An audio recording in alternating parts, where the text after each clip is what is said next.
Bom dia, gente. Então, retomando o nosso encontro do Pede Educa nas segundas-feiras, muito feliz em ter você aqui com a gente, Tiago, grande parceiro do cuidado paliativo, do cuidado das nossas crianças com condição crônica complexa do nosso projeto. Meu amigo, a palavra é sua. Vamos falar aí de dor, a área que você gosta tanto. Bom dia, gente, tudo bom?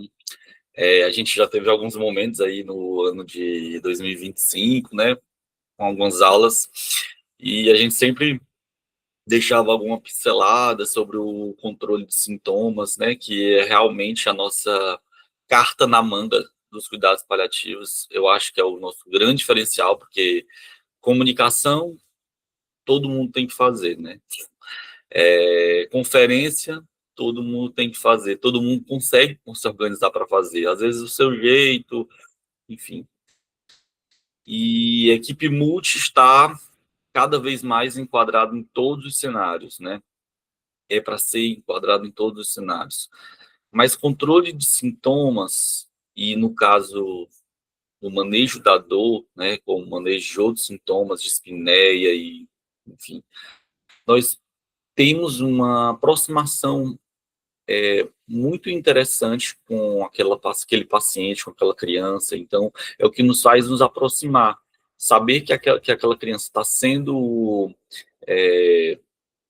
cuidada, está sendo aliviada da dor, né, nas suas mais variadas formas, é um acalento àquela família, é um acalento àquela criança, né? A gente vai ter um caso clínico, certo? Mas eu vou deixar ele para o final para construir nosso raciocínio, tá bom? E aí, para a gente trazer um pouco, a gente traz o conceito de dor, né? A dor é uma experiência sensitiva, emocional, desagradável, né? Que está muitas vezes associada ao dano potencial dos tecidos, né? E aí, isso é um conceito que já é bem antigo, já do ano de 1973, né? Lá da associação da IASP já trazia esse conceito, né? E aí a INCP, a nossa Academia Nacional de Cuidados Paliativos, ela reformulou esse conceito de dor, quando misturado já com outros conceitos já prévios, né, que a dor já não é só associada a uma lesão desses tecidos, mas sim a uma experiência que é única, que é da própria pessoa, que não tem como ser modificada, porque aquele indivíduo é que vai dizer o quanto dor. Então, a dor, para mim, é diferente da dor da Sinara, da dor da Patrícia, né? Então, isso é individual, né? E que muitas vezes essa dor ela pode ter uma modificação se o paciente já tiver tido um dano anteriormente, né? Se aquele dano for primeiro, ela vai se apresentar dessa forma. Se aquele dano já é prévio, então ela vai ter as suas várias formas de apresentação. E aí, em qualquer situação de dor que o paciente pode se descrever. Isso é uma coisa que abrange tudo, porque às vezes não é só físico, essa dor ela pode ser espiritual, ela pode ser social, né? Quando a criança ela não está na escola, ela sente falta dos amiguinhos da escola, ela sente falta da vovó, ela sente falta dos irmãos, isso é uma dor social, né? E não adianta tratar isso com remédios, né? A dor espiritual, quando muitas vezes a gente vê aquela criança se perguntando por que ela está passando por aquela situação, por que isso está acontecendo, por que Deus está sendo injusto com ela? Então, muitas vezes elas trazem aquelas, aquelas reflexões que muitas vezes angustiam a nossa equipe, né? Então, são situações que a gente demanda muito, e aí vem o conceito de dor total, que é bem mais abrangente, que não daria para a gente trazer isso em nenhuma aula, mas a gente vai trazer em outros momentos aí desse ano, essa dor mais segmentada, fragmentada, e nosso objetivo hoje é falar um pouco dessa dor física, né? Então, cuidar é um direito humano, o alívio da dor, ela tá em é um direito de todas as famílias, todas as crianças, né? Nenhuma criança ela deve sofrer dor evitável, certo? Porque a dor ela pode ser evitável, principalmente quando você planeja aquele momento de ação de um opioide, planeja que aquele momento, aquele tumor vai aumentar, então aquela criança vai poder sentir dor. Então, você preparar a família para essas alterações, isso já consegue trazer um conforto e uma fortaleza para esses pais, né? E aí, lembrar que o acesso a opioides é um direito de toda família, direito de toda criança, é um ato de justiça, faz parte lá daquelas 4 valências lá da ética, né? E é um direito de saúde pública, né? Faz parte logo do nosso sistema único de saúde, né? E treinar as equipes para saber como manejar esses opioides. A gente ainda tem muitas dificuldades, tem medo da morfina, né? Tem medo do uso dos opioides. Mas quando a gente é treinado, a gente perde o medo e a gente consegue fazer uma diferença na nossa realidade, no nosso sistema, né? Como diz o nosso chefe, Dr. César, ele sempre traz a situação de que antes todo mundo tinha medo da morfina. Para que fazer morfina? Vai viciar em morfina. Então, além de todos os mitos, todas aquelas coisas que não é o nosso objetivo da nossa aula trazer isso, mas saber que a morfina, ela realmente é a grande analgesia da pediatria, né? E a gente vai comentar isso daqui a pouco, né? E hoje não, hoje a gente consegue já ter um acesso melhor, né? Sem deixar de lado, independente da situação, não é preciso ser criança em cuidado paliativo, mas em variadas situações ela pode estar presente para manejar e a gente conseguir uma boa adequação analgésica, né? E aí, lembrar que as crianças, elas sentem dor, né? Isso está escrito, cada vez mais está sendo definido, né? Existe uma concepção mais antiga que a criança não sentia dor, né? Que ela exacerbava esse sentimento, e a gente acabou meio que, com o tempo, trazendo isso muito de uma forma meio esquecida, então ela acabou sendo meio que subreconhecida, subtratada. E aí, esse subtratamento da dor infantil, muitas vezes está associado porque a nossa equipe não sabe reconhecer, não consegue avaliar. Aí a gente tem escalas de dor para isso, né? E nós não temos protocolos adequados, apesar de que cada vez mais nos últimos anos nós conseguimos construir protocolos pediátricos, mas muitas vezes é difícil, eu sei que é difícil, eu lido isso com todos os dias, você adequar aquela analgesia para aquela determinada doença, porque existem formas de apresentação, né? Existem formas de uso, não é para todos que eu vou usar morfina, né? Não é para todos que eu vou usar gabapentina, certo? Então, você, por conta disso, você acaba ter que conhecer o seu paciente, o perfil daquela doença e como você vai ajustar aquelas medicações, né? Tem medo do uso de opioides de nossas equipes, então nós não temos um treinamento adequado na nossa escola médica, residência, eu não lembro de ter usado, de ter manipulado morfina, de ter aprendido a manipular morfina.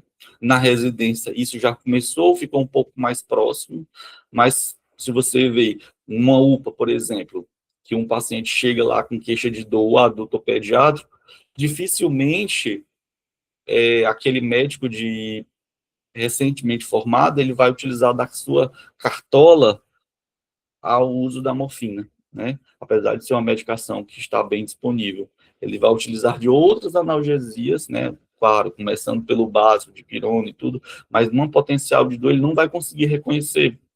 E muitas vezes isso vai acabar estendendo o tempo para reconhecer isso, né? E aí, outra coisa é a naturalização da dor no ambiente hospitalar. A gente diz, essa criança já sente é assim mesmo, ela é assim, ela chora mesmo, isso aí é neurológico, enfim. Então, essas queixas, elas acabam se tornando bem sutis no nosso dia a dia e acabam meio que deixando a gente muito disperso, né? Existe muito nós profissionais ficamos muito dispersos e não conseguimos atentar a essa a esse cuidado, né?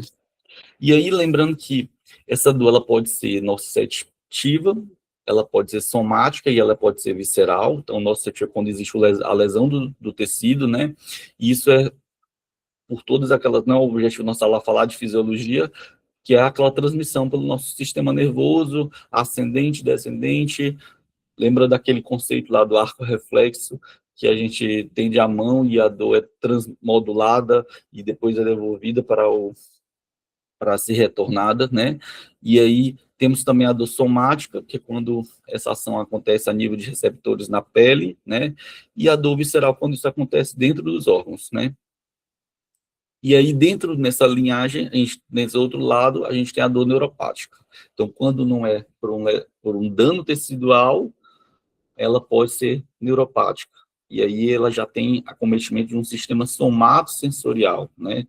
Que essa descrição, ela é bem mais abrangente. Ela pode ser em forma de queimação, ela pode ser em forma de fisgada, forma de formigamento, de ardência, enfim, de um choque, né? De frio, de prurido. Então, às vezes, são formas de apresentação de dor que muitas vezes a gente não consegue reconhecer e, às vezes, perde a oportunidade de tratar melhor aquele paciente com o controle de dor neuropática. E muitas vezes a gente vai ter dificuldade disso, principalmente nossos pacientes com encefalopatia, né? Porque eles não dizem, né? Mas temos escalas aí para poder avaliar.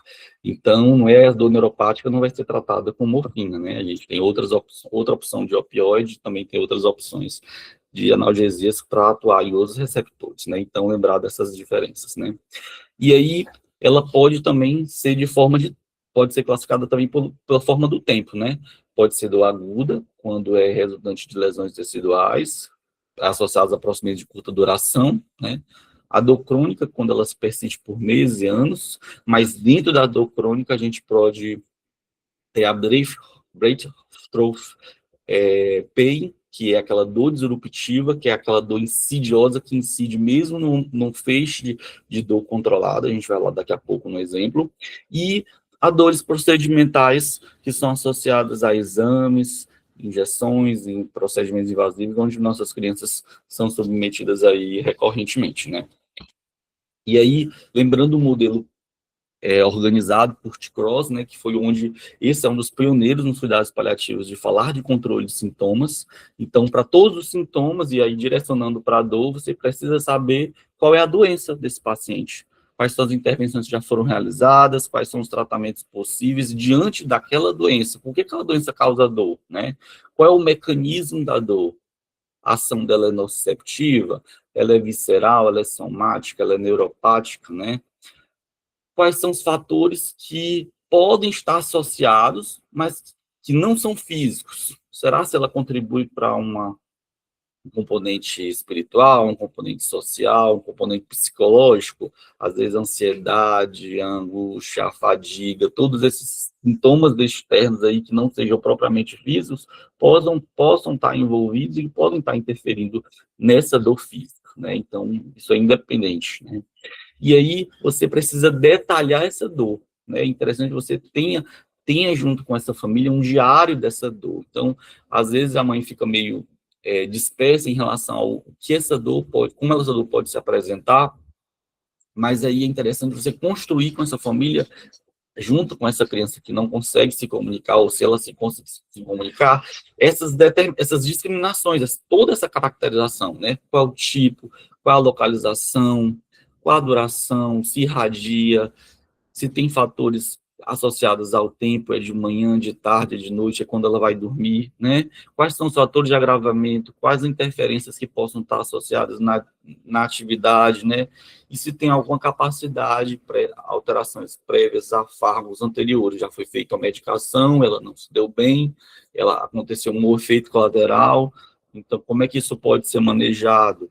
Então, às vezes você vai ter efeitos colaterais de algumas medicações, mas ela consegue controlar a dor. Então, de repente, você vai ter que controlar por outra medicação aquele efeito colateral, né? Então, precisa reconhecer isso, analisar de uma forma bem ampliada. Não é só simplesmente prescrever a medicação e pronto, né? E aí, para caracterizar um pouco melhor isso, nós temos as escalas de dor.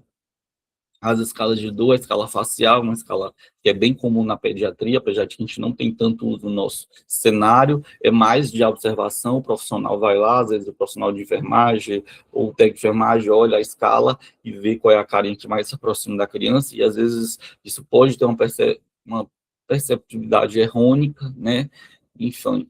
E a dor, a escala visual analógica, que é aquela que você consegue numerar aquela dor, que dependendo da idade da criança, a criança não consegue caracterizar de uma forma assim tão direcionada, né? E isso às vezes pode dificultar a sua avaliação, né? E para pacientes que não têm como se expressar, que tem algum grau de cefalopatia ou muito pequenininho, o nosso chave aí de avaliação é a nossa escala de FLAC, né? A FLAC-R, que eu acredito que muita gente já deve estar no seu dia a dia, apesar de que ainda é pouco aplicada no nosso meio, né? Então, a escala de...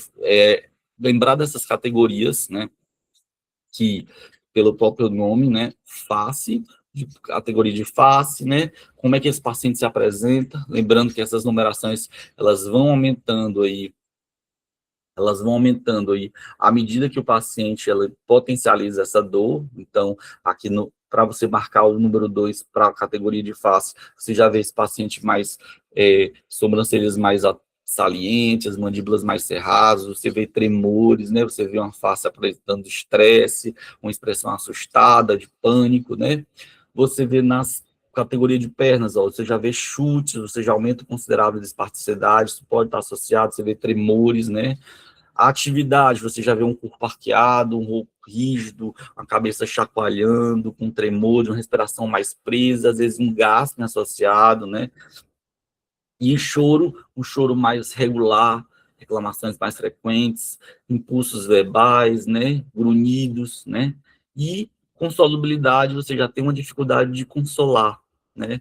Você já tem uma rejeição do cuidador, você vê que o paciente ele não consegue receber o cuidado daquela família, porque ele não aguenta o toque já estimula essa potência álgica, né? Então, isso às vezes precisa ser caracterizado, e não é só uma avaliação que vai avaliar isso, né? Às vezes eu já cheguei em situações de explicar para a mãe essa escala e ela tentar mesmo fazer o diário, porque às vezes a equipe ela tem uma demanda tão grande, não consegue fazer isso, então vamos lá olhar essa escala e vamos ver como é que está se posicionando. Então, às vezes ela conseguir dizer, não, doutor, aqui só foi até o número 4, até o número 5, então pronto, então é uma categoria mais leve, não precisa ser medicado, a gente consegue segurar com as medicações que a gente já está utilizando. E aí, em alguma situação, não, aqui já foi 8, foi mais ou menos no período da noite, quando a gente fez a manipulação de alguma coisa, então, de repente deixar uma medicação antes de fazer aquela determinada manipulação, aquele determinado procedimento.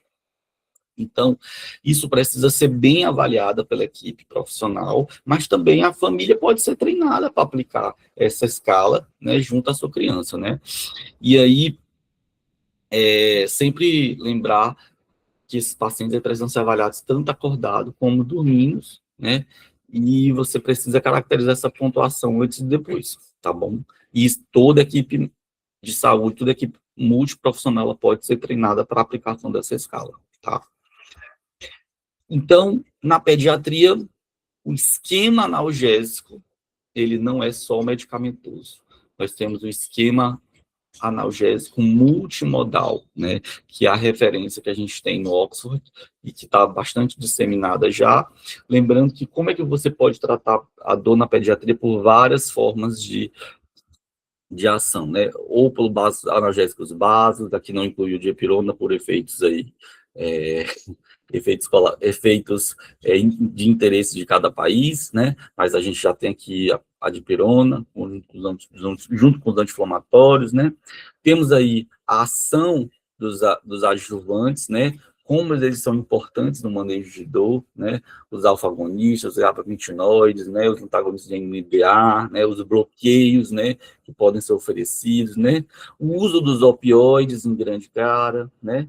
E aí você também tem aí também todos os suportes aí não farmacológicos junto à reabilitação daquele paciente, com exercícios, com acompanhamento psicológico, né, com acompanhamento de terapia ocupacional, com terapia especializada, de repente, dependendo da doença, né, a categorização do suporte espiritual, tentar normalizar aquela vida daquele paciente, então, paciente oncológico que já tem uma vida prévia, então, de repente, tentar reingressar ele naquele ambiente social, de escola, de esporte, de exercícios, né? E nós podemos também fazer terapias integrativas, que isso já engloba as terapias não farmacológicas, como acupuntura, terapias, aromaterapias, massagens, né?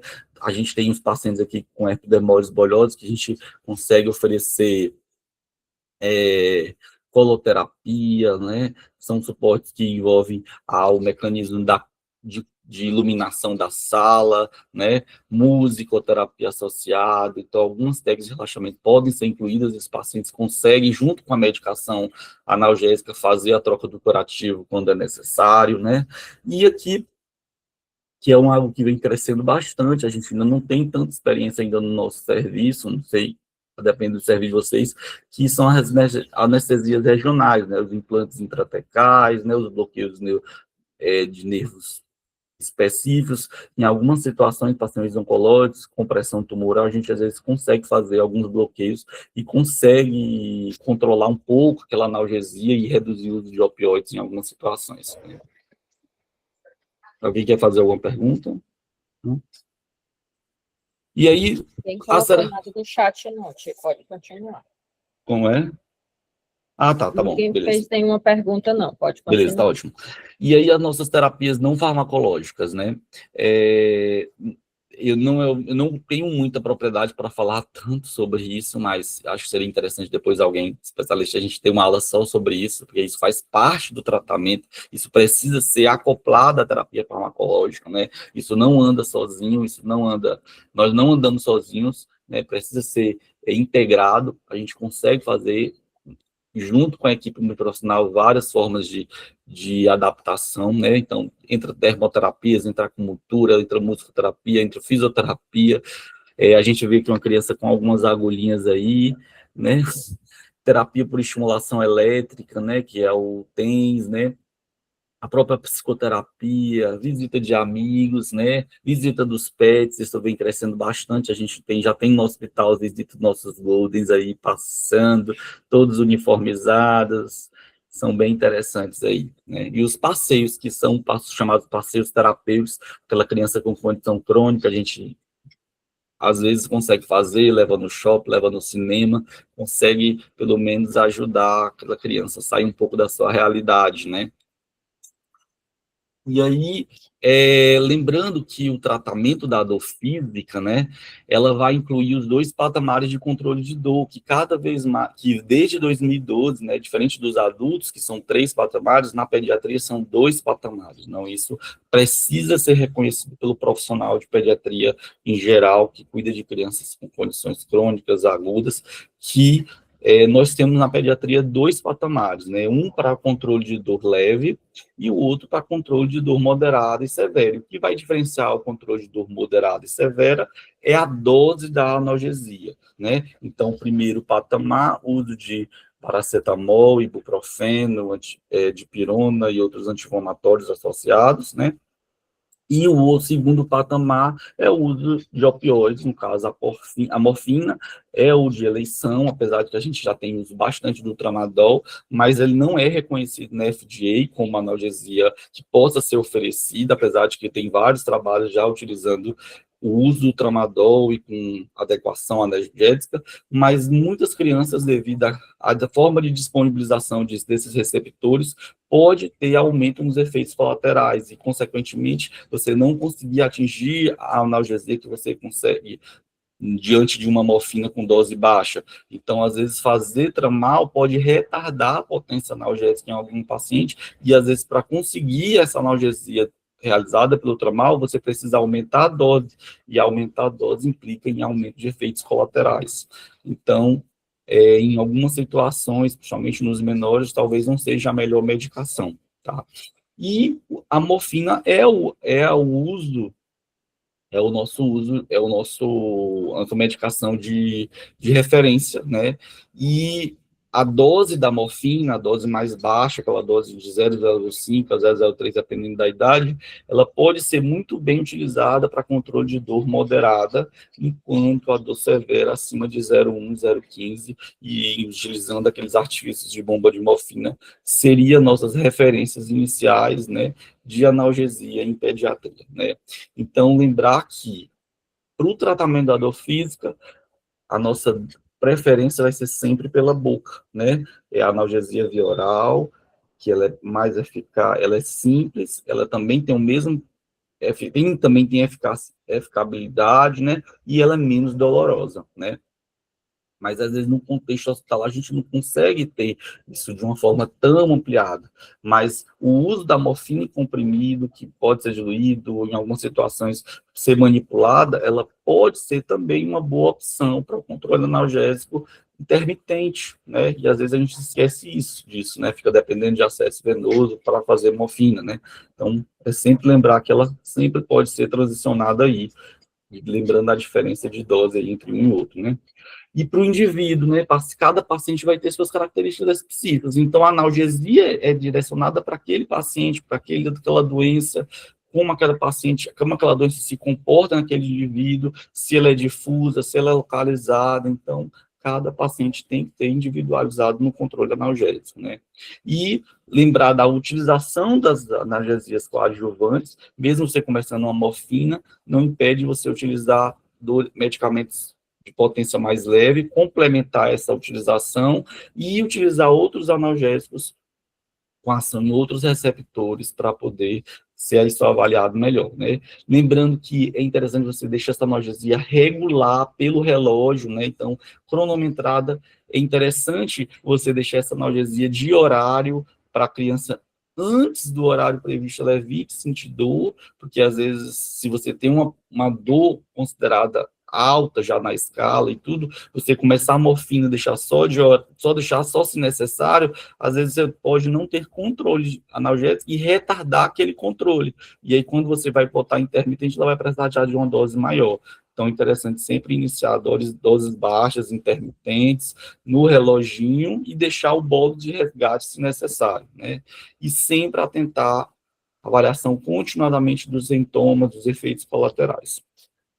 E aqui só alguns exemplos, não é o objetivo da gente trazer doses e tudo, mas assim, tem nos livros, né?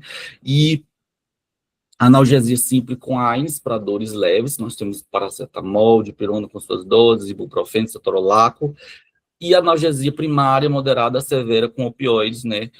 As doses aí do tramadol, a morfina, como ela pode ser utilizada em menores, né? Isso aqui, tudo esses são referências daqui do próprio livrinho de rotina da gente, tá? E até a utilização da bomba de morfina, né? Lembrando que sempre quando você vai utilizar morfina intermitente, você tem que lembrar de utilizar a dose de resgate, que corresponde àquele 1/6 da dose diária ou 10% da dose diária, tá? E sempre considerar a dor neuropática em menores de 5 anos devido às dificuldades de avaliação da dor. A gabapentina seria a primeira droga de escolha, né? E acompanhada aí dos antidepressivos tricíclicos, com a amitriptilina, quando você tem situações que o paciente não consegue dormir, ou associação com algumas sintomas depressivos, então você pode utilizar ela como complementar ao da gabapentina, né? Principalmente em pacientes aí com contexto de dor neuropática não controlada com a progressão da dose da gabapentina, né? Além do uso dos outros inibidores de recaptação de serotonina, né? Como a gente não tem tanto uso na pediatria, mas em pacientes adolescentes eles podem se tornar um grande aliado nesse controle, né? Além das medicações anticonvulsivantes, a carbamazepina, a lamotrigina e a pregabalina em um segundo momento, pode ser também um potencial para o controle de dor, além do uso de corticoide em situações de compressão tumoral mais intensa, né? E aí, outros analgésicos, né, eles podem fazer parte desse controle, né, em situações mais importantes de dor, em situação de final de vida, né, quando você precisa ter, às vezes acontece uma tolerância ou uma intolerância da própria opioide, né, a gente vai comentar isso daqui a pouco, mas lembrar que o fentanil, né, ele pode ser uma opção em bolos ou intranasal, apesar de que a gente precisa daquele atomizador para poder conseguir fazer a dose, né? E aí lembrar que quando você prepara uma dose intranasal, essa dose precisa ser dividida nas dosagens narinas, né? Mas é uma boa potência para utilizar, fazer algum procedimento, você tem uma ação adequada, né? Tem o PET de fentanil, que meio que por conta de fabricação, a gente está tendo cada vez menos disponibilidade no nosso mercado, e a metadona aí com uma grande referência aí no controle de dor, de controle de dor aí, interal, que é o que a gente tem mais disponível no nosso serviço, mas também tem a forma IM, EV, ou subcutânea pode ser utilizada, e essa metadona, ela é um grande aliado, é o principal opioide no controle de dor neuropática, então ela pode ser utilizada aí, mediante aí uma rotação de opioides, aí num contexto mais avançado de doença, né? E aqui alguns exemplos de analgesias com adjuvantes, a gabapentina, como é que você faz o aumento de dose, começando com 5 miligramas quilo dia, em menorzinho você pode começar até 2,5, e aí você vai progredindo essa quantidade até uma dose máxima em pacientes adolescentes, adultos, 3.600 miligramas por dia, né? Precedex é uma boa aliada, a gente já utiliza bastante na pediatria, mas também pode ser utilizado em contexto de dor e principalmente final de vida. Protocolo, o Ketodex, que é aquela misturinha da ketamina com Precedex, principalmente em procedimentos, em algumas situações de controle analgésicos pontuais, pode ser utilizado. E a clonidina também é uma grande aliada, é uma medicação que tem um efeito sedativo, mas também que pode ter um grande efeito potencial analgésico, ela pode ser também uma grande aliada em contextos de dores crônicas resistentes a opioides, tá certo? E aí, sempre lembrar desse gráfico, né? A nossa analgesia simples, uso baixo de opioides, e essa dor vai aumentando você utilizar a dose convencional de opioides. Quando eu falo a dose convencional de opioides, é aquela dose de morfina que a gente já tem programada de 0,1 miligramas, né?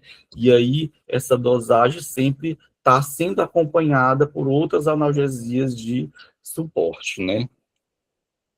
E aí, nas crianças com condição crônica complexa, é uma interessante a gente associar, porque muitas vezes a gente tem dificuldade de saber o controle dessa dor.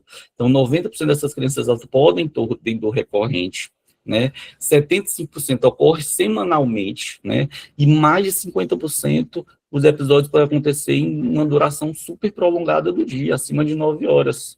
E isso, às vezes, a gente tem dificuldade de reconhecer. Então, esse artigo, né, é um artigo, posso até mandar para vocês, que fala do controle de dor em pacientes com doenças neurológicas severas, né? Então, você tem aqui os vários tipos de dores que mais comuns que podem acontecer, que muitas vezes você tem dificuldade de descobrir, e aí você vai ficar fazendo medicação, e não vai conseguir ter um assertivo. Então, sempre lembrar de tentar procurar essa investigação.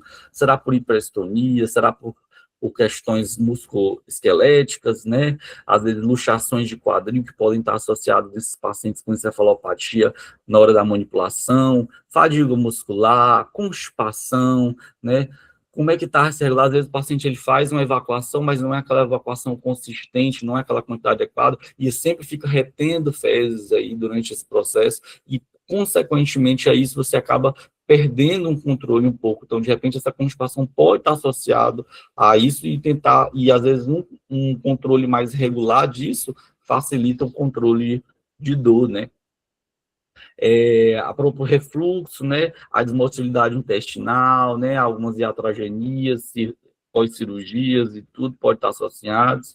E as dores menos comuns, lembrar de cáries, esses pacientes eles podem tentar ter cárie e a dor pode estar associada a isso, então a avaliação do dentista aí é essencial, né? Os bloqueios aí,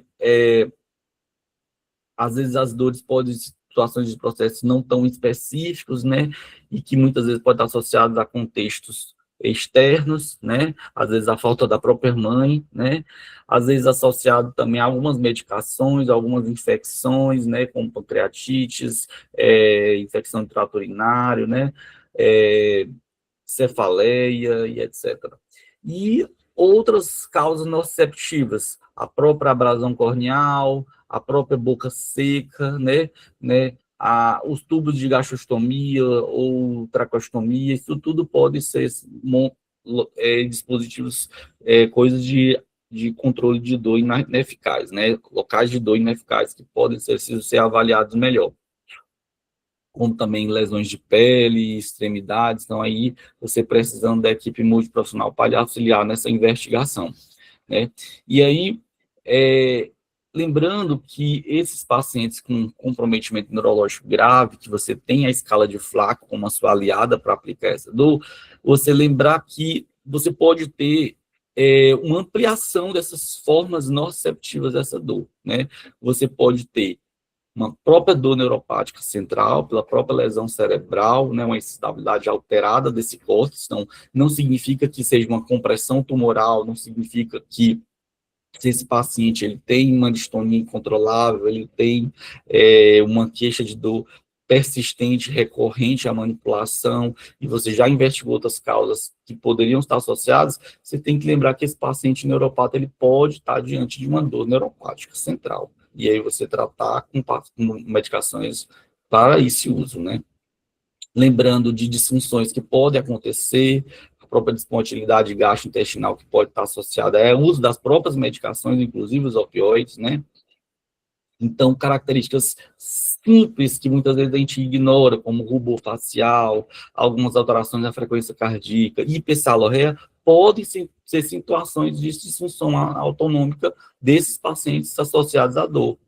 E levar estímulos nociceptivos repetidos, você pode ter uma reascensão progressiva dessa intensidade da dor, e às vezes as medicações que você utilizar, às vezes, para controlar, não estão mais não dando conta, né? E essa dor com uma duração maior, com a intensidade maior, né?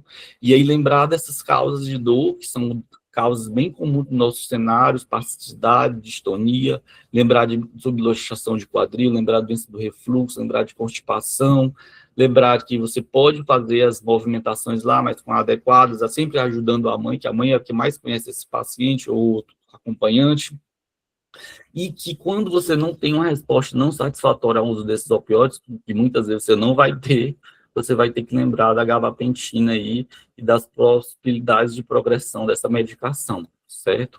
E caso não tolere, antidepressivos tricíclicos como aliado, tá bom? E lembrando que esses opioides, eles podem também causar intoxicação. Então, as intoxicações, elas precisam ser documentadas, precisam ser avaliadas. Então, ela pode ser de forma leve, pode ser moderada, pode ser de forma grave. Leve, sintomas de vômito, sonolência, uma pupila puntiforme, né? E aí você não pode simplesmente vai lá suspender a dose analgésica. Você vai ter que reduzir a dose, boa hidratação e reavalia. Na parte moderada, lembrando de sintomas próprios, ó, mioclonia, espasmos musculares, alucinações, agitações. Então, dependendo da forma de medicação que você está utilizando, existem formas de controle para ajuste desse opioide. Já em pacientes que estão já em sintomas mais graves, né, com depressão respiratória, com apneia, com hipotensão, aí não, você tem que parar o opioide e fazer um antagonista. E aí lembrar das doses de naloxone que podem ser feitos, e que será interessante, às vezes, inicialmente, começar com doses mais baixas, dependendo do contexto, e ir progredindo com doses mais altas, dependendo da situação, quando tem uma toxicidade severa, né? E aí, às vezes, fica aquela dúvida, mas aí se eu paro um opioide, eu preciso rever toda aquela minha prescrição. Quando você começar, quando você retornar, porque aquele paciente ele vai voltar a sentir dor, tentar ver se isso não está diante de uma tolerância, outros efeitos colaterais que possam estar associados, e tentar diversificar aquela ação analgésica, certo? E aí eu trouxe um caso clínico, bem comum, né, nos nossos pacientes oncológicos, que é o caso do osteocarcinoma metastático. Então, olha as características dessa criança, gente. É uma criança de 10 anos, certo? Tem uma história já de 18 meses já de doença, de tratamento, né? Ela já está em processo de quimioterapia neoadjuvante, ou seja, ela já fez as terapias iniciais, isso houve progressão, isso houve prolongamento dos sintomas, né? Então, ela já está num nível bem elevado já, e o paciente que sente bastante dor, né? Ela já foi submetida a uma amputação, né? Lá de fêmur, e já tem progressão de metástase pulmonar e óssea.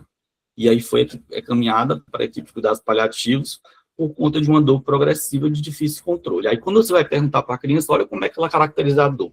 É uma dor no quadril esquerdo, é uma dor contínua com exacerbações intensas ao mobilizar, ou seja, ela tem aquela dor já, aquele limiar de dor, que já pode estar controlado com determinado opioide, com determinada medicação que ela utiliza, e ela tem exacerbações, ela tem picos durante aquele processo. É aquele conceito, né, do breakthrough pain, né, que é a dor disruptiva, é aquelas incidências. Eu vou mostrar já um gráfico para vocês, como é que funciona isso. Ela tem piora noturna, então essa dor ela é temporal, né? É quando você vai caracterizar a escala numérica para ela, ela traz que é uma dor de 8.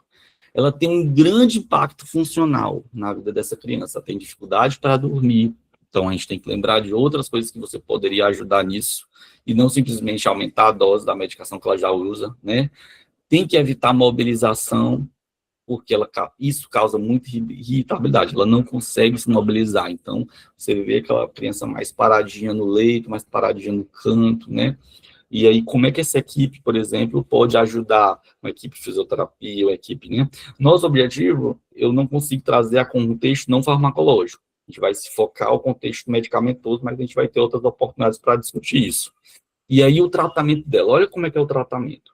Nós temos morfina, ela usa morfina regular em casa, a nível ambulatorial, foi internada aí nesse contexto de não controle da dor, faz a morfina de resgate, ou seja, tá direitinho, faz o resgate, a família tem a opção dos 10% de resgates, ainda tem um paracetamol aí, possivelmente como adjuvante dessa morfina, então até aí ok, e usa um laxativo, porque a mão que prescreve morfina precisa lembrar do laxante.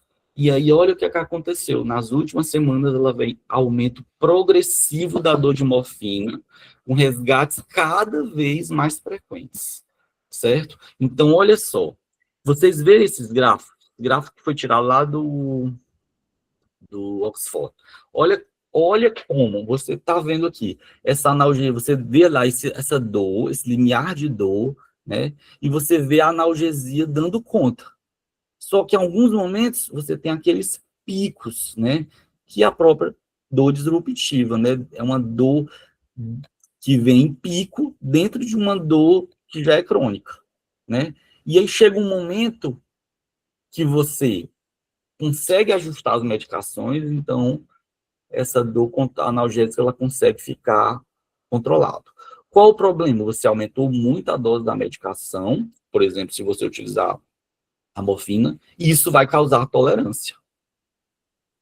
Vai colocar, isso pode causar também uma hiperalgesia. Então, às vezes, não é esse patamar de analgesia ficar totalmente acima do limiar de dor. Não é esse o objetivo. Mas sim, esse patamar de analgesia, ele conseguir dar conta dos picos e dar conta desse patamar mais crônico. Certo? Então, nas 2 semanas depois, o que aconteceu?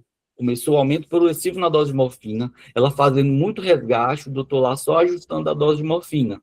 Era 0,05, depois passou 0,1, depois já estava 0,15, já estava 0,2 miligramas quilo dose de 6 em 6 horas, depois de 4 em 4 horas, depois estava de 2 em 2 horas e fazendo resgate.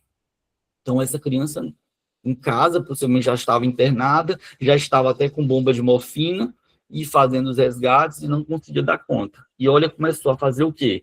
Ela começou a ter sedação diurna, episódios de mioclonia e constipação grave. O que é isso? Isso é intoxicação por opioide. E aí, olha o que eles dizem mais. Os pais relatam que a criança agora refere: a dor está espalhada, não é só na perna. O que isso significa, gente? Alguém quer comentar alguma coisa? Quer falar? Quando eu falo que a dor está espalhada na perna, possivelmente eu tenho uma mudança de localização. Eu tenho uma difusão dessa dor. Então, eu tenho sintomas de intoxicação por conta de opioide e eu tenho uma difusão dessa dor. Então, possivelmente eu esteja diante de uma hiperalgesia, que é o outro efeito importante dos usos dos opioides. Né? Então, olha como é que acontece. O uso prolongado de opioide ativa os receptores NMDA, que não era para ser, mas acaba ativando por segunda intenção, acontece sensibilização central, aumenta a excitabilidade na dura, consequentemente, também amplifica o meu sinal doloroso. E aí eu preciso de cada vez mais analgesia. Olha o que é que aconteceu, foi justamente esse momento, o segundo momento. E aí, se eu tenho que ter um terceiro plano para poder organizar isso aqui, então amplifica o meu sinal doloroso, isso causa a dor que era concentrada se torna dor difusa, certo? E aí, a pergunta clínica mais importante não é quanto dói. Porque no início você vai perguntar qual é a numeração, mas por que dói? E o que está associado a isso, né? Então, eu tenho duas formas específicas de mostrar aqui dessa questão do uso desses opioides desenfreados, né?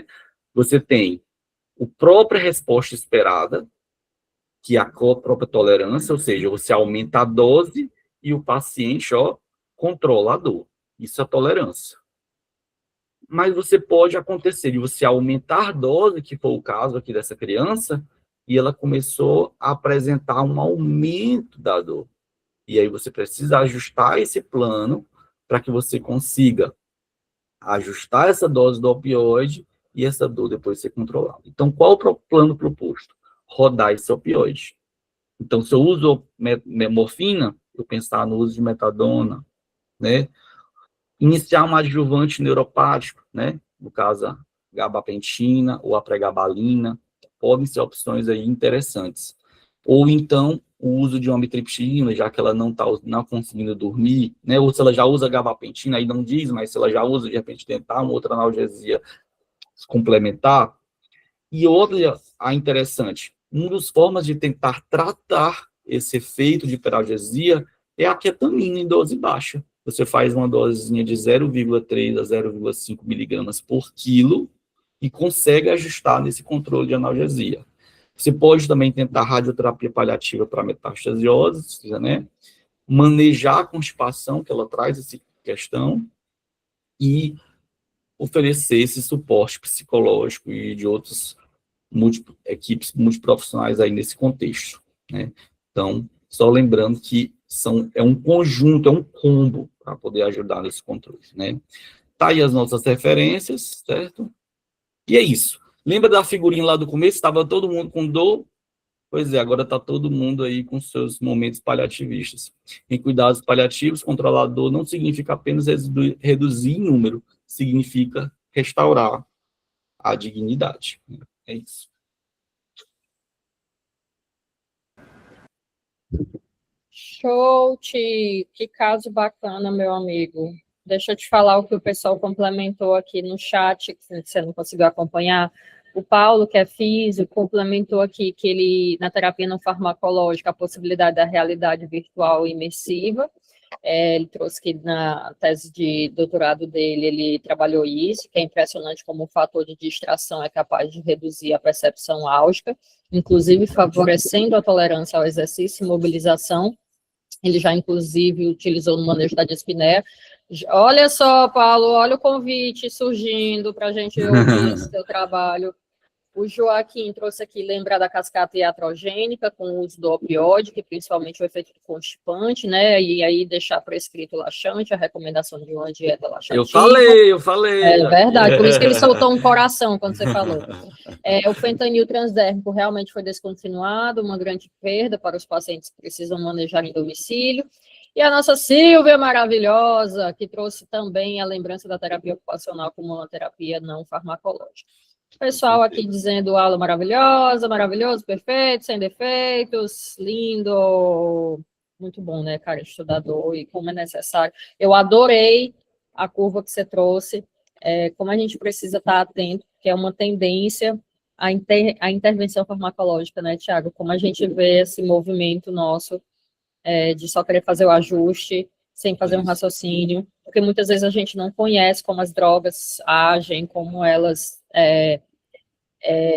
podem ter também malefício, né, nessa coisa só de ajuste para cima e como outras intervenções têm benefícios para o nosso paciente, além do entendimento da dor total, né, que a gente não vai trazer nesse momento ainda, mas te agradecer, eu sei que você está cada vez mais envolvido na temática e que os olhinhos brilham e eu fico muito feliz de ter um especialista conosco sobre o tema.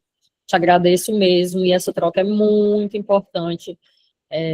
enfim, obrigada mesmo, adorei o caso mesmo, e eu acho que essa parte da onco, ela, por ser muito rica de sintomas, ela traz muita atenção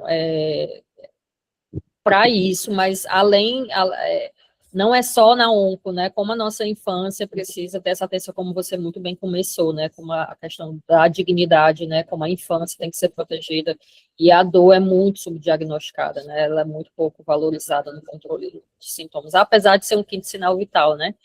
Então, acho que você começou muito bem o nosso encontro. Muito obrigada. Não sei se alguém quer pontuar mais alguma coisa. Fiquei feliz da participação do pessoal aqui no chat. Tragam casos, gente, para a gente poder discutir e tudo. Sei que Eu acho que pode ser nosso nos tema é, grupos, no nosso nosso tema. grupo.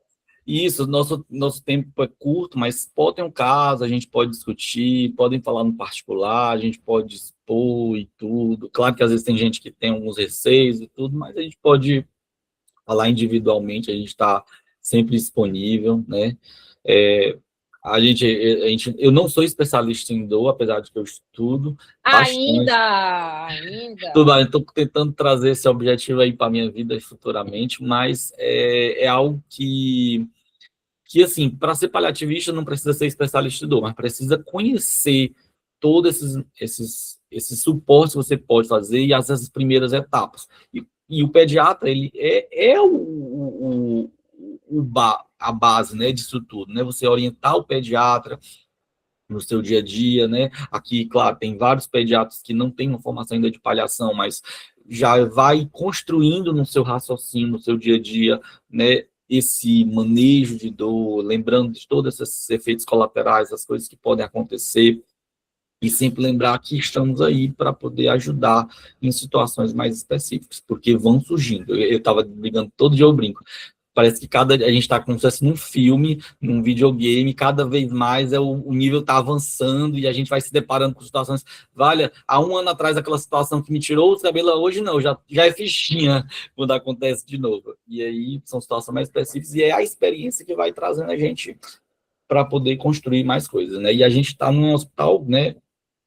Graças a Deus, que isso se permaneça aí por muitos anos, é que, é que a gente consiga sempre trazer essa realidade, porque o nosso arsenal de possibilidades, de casos difíceis, completos, cada vez mais vai enriquecer esse trabalho. E ter uma equipe multiprofissional junto com a gente, Joaquim, sempre nos dando suporte aí. Olha, doutor Thiago, isso aqui pode ser isso.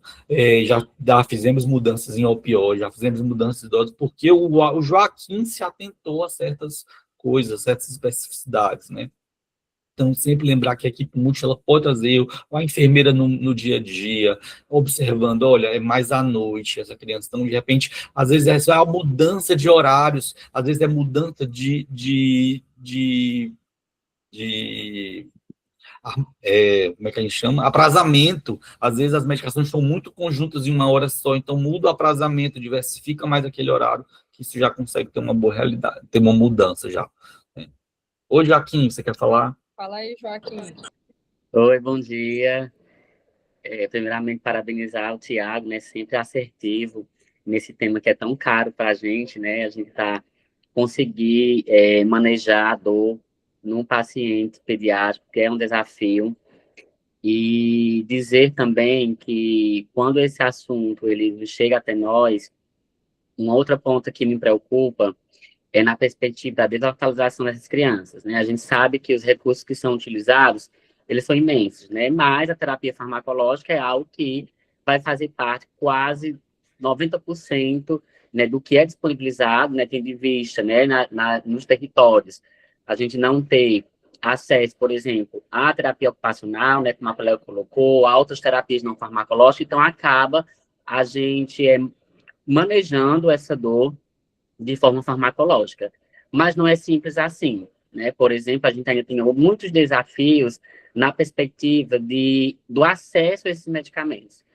Nem tudo é morfina, né? Nós vimos aí, por exemplo, alguns adjuvantes farmacológicos que, inclusive, não estão disponíveis na ponta. Então, como é que eu vou dar continuidade a uma terapia que iniciou no contexto hospitalar, por exemplo, de uma clonidina, de uma gabapentina, se os territórios, municípios não dão condições para que esse paciente tenha acesso. Então, ainda, né, o manejo da dor fica muito restrito a algumas terapias, como a morfina. E mesmo a morfina, nós ainda encontramos, né, uma prescrição que precisa ser controlada, um médico que muitas vezes não consegue, né, treme em prescrever uma morfina, porque vai muito pelos efeitos colaterais, né, muito pelos efeitos, né, como é que posso chamar? Que as pessoas prendem muito, inclusive os familiares. Ah, me acabou agora. Apneia? Não, dependência. A Né? dependência. Tem muito, né? Os famílias, quando você chegar, ó, vamos ensinar uma morfina, não vai usou, vai ter Que é o dependência. Vai ficar preconceito, viciado, é o vai próprio ficar preconceito, viciado. como o Paulo disse. E assim, e o quanto a gente precisa, né, estruturar esse caminho para tornar. Porque quando a gente, né, quando o prescritor, ele traça essa estratégia, né, multimodal de terapia, isso também recai sobre o cuidador. Porque ele não vai ter acesso àquele medicamento na ponta, então ele vai dizer, mais um medicamento que eu vou ter que comprar. Então, tem que olhar também essa percepção dele. O que é que ele compreende de mais um? Porque esse mais um, para ele, pode ser levado em consideração, né, um sofrimento social. Porque eu já vou ter que gastar com uma dieta, já vou ter que gastar com insumo, e eu vou ter que usar mais um medicamento. Então, assim, manejar, né, de forma que a gente coloque tudo em questão. Então, não é só prescrever. Prescrever é muito fácil, tá lá as doses estimuladas. Como é que ele vai ter acesso? Então, chama a equipe multi. Ele vai ter acesso para dar continuidade? Tem que pensar nisso.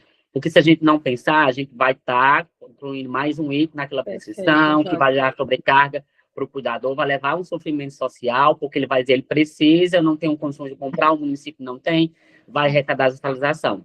Então, o manejo da dor, ele não é simples, e não é só farmacológico, embora 90% é farmacológico, mas o acesso limita muito esse controle. Então, essa é a minha fala, né, que eu sempre fico ali de olho na prescrição, quando o paciente nosso vai para casa, que eu vejo que ali tem uma clonidina que não é no contexto do antipertensivo, é no contexto do controle da dor, uma gabapentina, veja a questão da idade, o município não vai ter, como é que a gente vai articular para que esse paciente vá para casa e que a gente não perca esse time, que é o que a gente quer, né?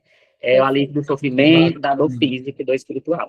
E agradecer também Joaquim, a participação dos residentes, né, muitos profissionais que das paliativos que estão conosco, muito feliz por eles terem entrado, né, na nossa aula, que tanto vai nos enriquecer no aspecto teórico e prático também. Sejam bem-vindos à nossa casa. Gente, maravilhoso! eu vejo aqui assim, eu fico tão feliz assim com essa participação, a equipe multi, mas assim, quem é de fora e às vezes não tem uma equipe ainda articulada, mas tem um farmacêutico que se orienta, que tá lá junto, coloca ele para assistir essas aulas e tudo, para poder participar, para fazer esse intercâmbio com o Joaquim e tudo, fazer essas pontes e Todo tudo. mundo, né, Né? Não só do Joaquim, mas na área de cada área, né? Cada suas todo áreas, né? mundo. E vão construindo as equipes de vocês, né? Vão estudando, vão Até pesquisando, puxar isso estamos aqui. até puxar isso que o Joaquim colocou, porque é muito bacana também o nosso SUS, né? Porque a gente tem medicação adjuvante com CID de dor, né, Joaquim? Então, a gente entender que quando a gente deshospitaliza, a gente conhecendo a linha, né, do que já tem construído hoje, cabe a mim, não é o paciente, né? Eu buscar junto do farmacêutico, do assistente social, o que é direito desse meu paciente, para que eu prescreva de acordo com o que está disponível, né, nos recursos da linha da nossa Sistema Único de Saúde, para que ele dê continuidade